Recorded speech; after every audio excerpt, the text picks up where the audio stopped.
Peace, what's good? This is Hip Hop Album Review Part 17. Without further ado, here's the first album for today.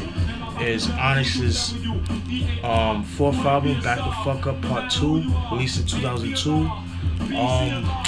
To sum it up, the album is really not that good. It's not, I don't know,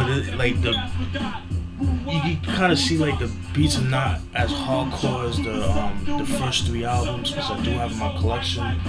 But what's crazy about this album is that the only single this album came out with was Slam Harder.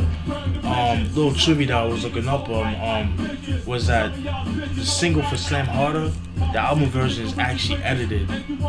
Even though it says the parental advisory explicit content, that's the only song that's censored, but it never got fixed, so things like that nature.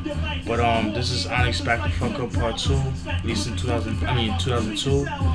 This album's actually out of print, and I don't blame it because it didn't really do well. It wasn't really that good. If you want to really know about Onyx, go cop the first three albums. And also, in 2008, they have a compilation that they released called the Cold Cases Cold Case Files, Murder Investigation, which is a collection of tracks they did between 1993 and 1998. So, songs like, unreleased songs like, that was out in the cutting room floor between Back the Fuck Up, All We Got Is Us, and the Shut 'Em Down album, like that, those eras. So it's pretty dope. Definitely must have in your collection. So Back the Fuck Up Part II, released in 2002. Then we have my man Esham. For those who Kill the Fetus, released in 1993. For those who don't know who Esham is an MC from Detroit, Michigan. He got his start back in the late 80s. He's known to be the pioneer, or one of the pioneers of hardcore hip hop. He came in 1989. He came out with an album called Booming Words from Hell, which is extremely hard to find. But he has a website where you go buy that album on his website. I'll post down a link for it when I'm finished with this review. But fast forward to 1993, it's Kill the Fetus, released in 1993. Pretty solid album, very controversial, obviously. Subject matter, talks about Satanism, killing people and all that crazy shit, like reality and all that stuff. No, people, I'm not a Satanist. I feel like a lot of people they're very ignorant when it comes to the hardcore genre. I feel like if you like horror movies, then you should be able to listen to horrorcore. That's how I see it anyways. I mean, you're not a devil worshiper when you watch horror movies, right? So same concept with this movie, with horrorcore music. But the only singles this album was known for is Helter Skelter. And they had a video for that too. And also Helter Skelter is also an EP that he released back in 1992. And if I show you right here, if you see right here in the upper right corner is the Helter Skelter album, or EP I should say. The thing with that is that a lot of his EPs are very hard to come by, because you have to understand he's an independent artist, so it wasn't like he was in a big record label to make masses of albums and stuff like, or EPs. The thing with that song Helter Skelter, the version on the EP is like the more uncut one. The one on the album, he had like the lyrics are more toned down, according to like Wikipedia and stuff like that. This is definitely a classic Esham album. Definitely, if you're into hardcore, this is a must-have in your collection. He's known for using a lot of like dark metal mixed with like dark metal samples, and soul samples mixed together, and then his stuff, and it creates that dark gritty hip hop. You know what I mean? So this is Kill the Fetus, Esham. released in 1993. Must have in your collection if you can find it. Next up, we have is Dah Shinin by Smif and Wessun, released in 1995. For those who don't know who Smif and Wessun is, Smif and Wessun is a group from Brooklyn, New York. It consists of two MCs, Tech, who I met, like I said before, Tech of Bed-Stuy, and Steel from Brownsville, and you know they make up of Smif and Wessun. You know they got their start back in the early '90s. You know they got up with Boot Camp Click. You know they met with Buckshot, whatnot, mutual friend type shit, and their first appearance was actually on Black Moon's first time Enter the Stage with the song Blacksmith and Wessun, coincidentally, and you know that was their first appearance, and then I guess people liked them so much they're critically acclaimed, and then they released this album in 1995, Dah Shinin.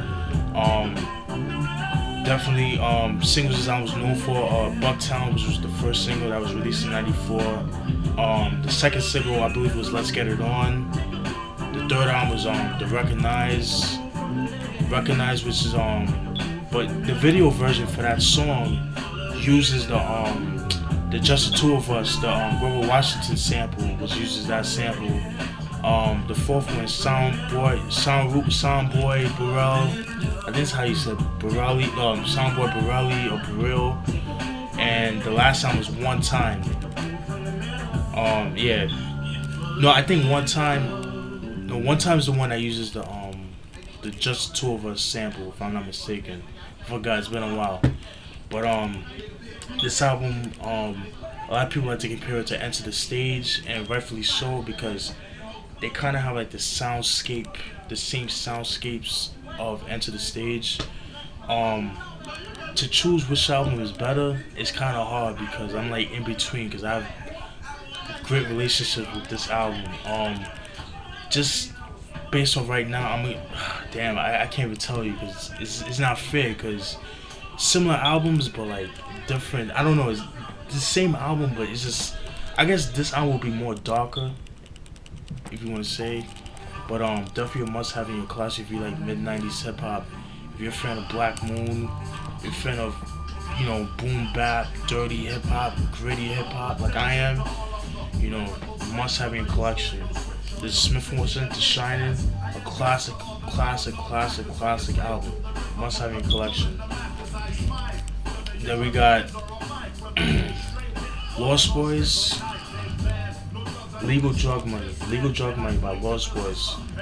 For those who don't know who Lost Boyz are, they're a group from South Jamaica, Queens, from my neighborhood, South Jamaica, Queens. What up? Well, Southside Queens. I'm from Springfield Gardens. They're from South Jamaica, Queens. They're a group from, like I said, South Jamaica, Queens. They got this start like in the mid-90s. The songs that they're known for are they made a song called Lifestyles of the Rich and Shameless, and that song appeared on the Don't Be a Menace soundtrack. Classic movie, very funny, you know, a lot of parody. It's a parody movie that that makes fun of like Menace to Society and all that shit, whatever. But anyways, fast forward to 1996. Because of that song, it landed them a deal to Uptown Records, and they released this album. Singles this album was known for are Lifestyles of the Rich and Shameless, like I said before. Jeeps, Lexus, Beamers and Benz, Renee, classic song. I think that song is actually like the breakthrough single that like introduced everybody to the, you know, the Lost Boyz to the whole world. You know what I mean? Music Makes Me High and Get Up. So 5 singles. Yeah, 5 singles. Pretty much, man. They were definitely original for their time, especially around the mid-90s, because, you know, they was doing, you know, they were known for like the harmonizing type of thing. Not like not like Bone Thugs and Harmony harmonizing, but like they had like that singy songy type of flow. It was like it was original, you know what I mean? Definitely a must have if you're a fan of mid 90s hip hop. Lost Boyz, you know, they started out as a gang, like a street gang, and then I guess to get out of the street life, they became a hip hop group, and then you have Lost Boyz. Legal Drug Money, this is considered a hip hop classic. I know a lot of people didn't like the Lost Boyz, but I liked them. I thought they were original for their time, especially around '96. You know what I mean? But it's Legal Drug Money, released in 1996, must have in your collection. Then we got their second album, Love, Peace, and Nappiness. Dope title, by the way. Same as Legal Drug Money. Leaving off from Legal Drug Money, released in 1997. This album, it didn't really sell as well as Legal Drug Money, but it's a solid album. Singles this album was known for are Me, My Crazy World, and Love, Peace, and Nappiness, the self-titled song. Definitely a dope album, you know what I mean? Like again, you have to be a fan of the Lost Boyz, you know. And it's sad too because the member of Lost Boyz, Fugees, had died in 1999. At Mr. Cheeks' birthday party at a hotel called the Sheraton, which is near JFK, and he got shot in the head. They took him to Jamaica Hospital, and you know, he was dead upon arrival, pretty much. He died on his way to the hospital. They caught the guy. He's doing life imprisonment, and the getaway driver, I think he got like 7 years in prison. Another bad thing too, sad thing too, is also that DJ Spick Nice, I guess money was tight, and he robbed a bank, pretty much, or he went to jail for armed robbery or some shit like that, or I think he robbed a bank with a couple other people, and he was sentenced to 37 years in prison. Very sad, man, unfortunately. And they released an album called LB for Life, which was released in 1999. I don't have that in my collection. That album is actually out of print. I think it only came out with 2 singles. The big one was Ghetto Jiggy. They have a video for that too. And Take One Hike. But that's a dope song too. Go peep that. But that was like more of an underground single. Definitely a must-have in your collection. Again, if you're a fan of Lost Boyz, mid-90s Queens hip-hop, this is definitely a must-have in your collection. It's Lost Boyz, Love, Peace, and Nappiness. Then we got, let me see how much time I got left. Alright, we got time. Next album is Jay-Z's Reasonable Doubt. You guys should know who Jay-Z is. I'm not gonna get into all his biography. If you don't know who he is, I don't know what to tell you. But to make it simple, this is definitely, in my opinion, his best album. This is, in my opinion, Jay-Z in his prime. He was hungry. He was fucking, I don't know, man. He was like so clever with his wordplay. Unlike today, like in my opinion, I just think he just got lazy with his lyrics. I mean, he still got it, but it's just not hitting me like the earlier albums. You know what I mean? Singles this album was known for Dead Presidents, which was the first single. Ain't No Nigga with Foxy Brown. That was also on the Nutty Professor soundtrack. Can't Knock the Hustle, which is actually the first song of the album. And Feeling It.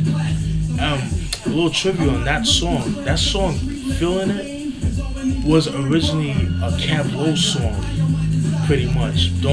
I'll post a link so you guys, you know, because I know a lot of people, a lot of Jay-Z fans, they be like, oh, nah, you just hating. Nah, I'm just letting you guys know because the Camp Low was recording their first album, Uptown Saturday Night, a must-have in your collection. And one of the songs was Feeling It. And they made this song but it was more, but the beats the same, but the drums were more harder. It was like a little bit more faster paced. It had like a more hardcore appeal to it, like approach to the song. You know what I mean? But it was pretty dope. You know what I'm saying? I'll post a link down in the description box when I'm finished with this. And then Jay-Z heard the song and pretty much jacked the song and called it his, and then birthed, and hence the Feelin' It single. Definitely a must have in your collection. This is a hip hop classic. I don't care what nobody says. I don't care if you're not a Jay-Z fan. I'm not the biggest Jay-Z fan, but this is definitely a must have in your collection. This is Jay-Z in his prime. This is when, you know, he was really using like a lot of mafioso lyrics and stuff like that. I want to show you guys something. I have Double XL, the August 2006 edition. This was like the anniversary of Reasonable Doubt, the 10th year anniversary. As you can see, the picture of Jay-Z back in the day. And what's cool about this is that, you see this? You see Biggs, Dame, Jay-Z, stuff like that. And what's cool about this is that they break down each track by track, you know, like from the producers to the engineers. You know, they talk about what samples they use for each song, what samplers. It's pretty dope. And also that same year, Jay-Z released, he actually did a concert, a 10-year anniversary concert to Reasonable Doubt, like performing the whole album on at Radio City Music Hall, which is located in New York City, in Midtown Manhattan. For all my people that's not from New York, you know, it's right by the Rockefeller Center. It's a really nice venue to go to. A lot of Broadway, Broadway gets played a lot over there. It's pretty dope. You know, a lot of plays and things of that nature. Pretty dope. And also, there's a VH1 special pertaining to Reasonable Doubt. It's actually out on DVD. If you go find it, you definitely go cop it. It's a definitely great watch, especially if you like this album. But that's Reasonable Doubt, Jay-Z, released in 1996. In my opinion, his best album.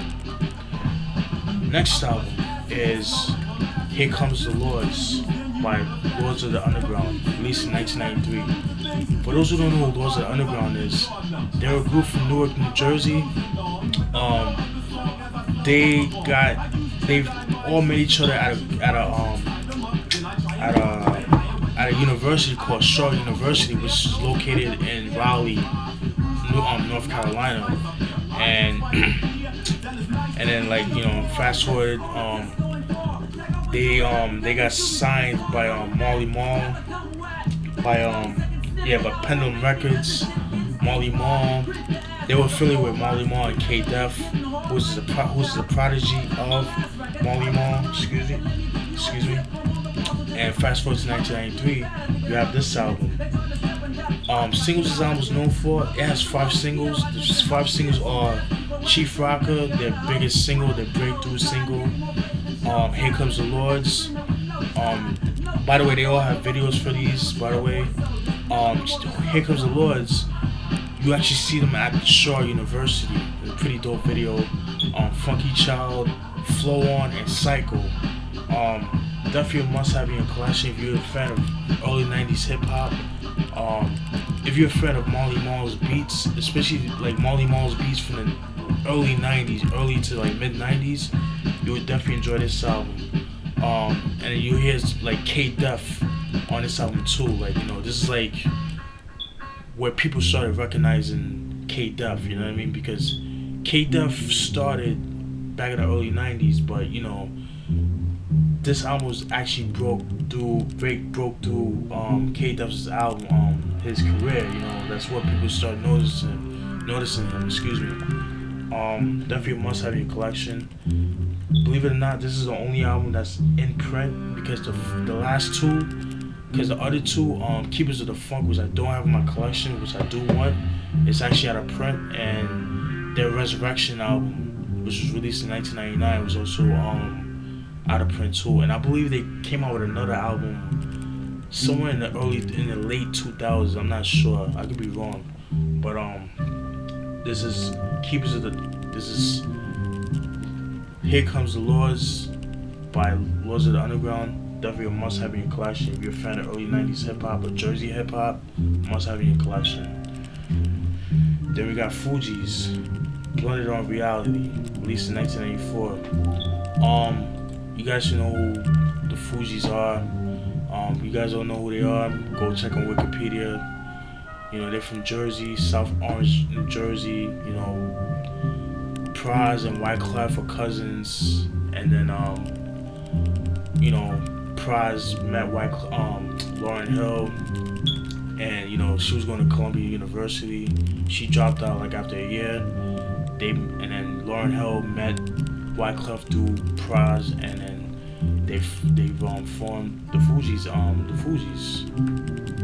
When it was known as Fugees, the translator crew. This album wasn't really that successful as The Score, which I did a review on. This album's okay, but you have to be a real Fugees fan to like really appreciate this album. Singles this album is known for are Boof Bath, Nappy Heads, the remix, the Salam Remy remix, the one I'm more familiar with, but the one I like better. That had like heavy rotation back in the day on the radio, and on Vocab.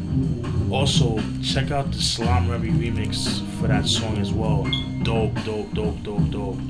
But this is Fugees, Blended on Reality, released in 1994. This album wasn't really that successful. It wasn't until The Score was, you know, really broke them through. You know what I mean?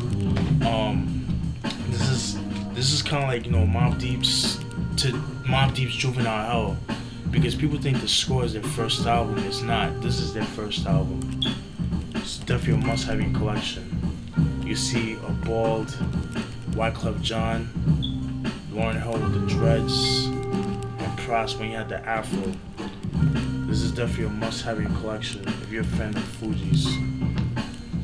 Then we got Natas, Satan Spelled Backwards, Do You Believe in God, released in 1995. Natas is a group from Detroit, Michigan. Again, the leader of the group is Esham. Let me see, which time I've left. Alright, cool. From Detroit. You know, still again with the controversial lyrics and stuff like that. The only difference with this album doesn't use no samples at all. Maybe like 1 or 2 samples, but the rest are heavy synth.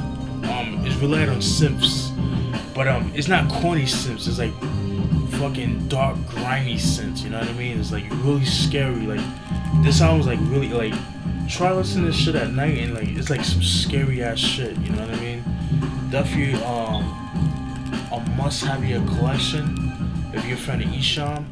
This album was actually out of print, of course, no surprising. Again, like I say, Esham is independent artist, so you can just imagine this album was like made in limited quality. You know what I mean? I bought this at FYE like 10 years ago. I got it for like $1 at the dollar bin. You know what I mean? You know what I'm saying? Who would have thought? But definitely a must-have in your collection. This to me is like their best album, in my opinion. Fucking love this album to death. It's like the dark, gritty. To me, I think this is the darkest album in hip-hop history. That's just my opinion. Don't believe me?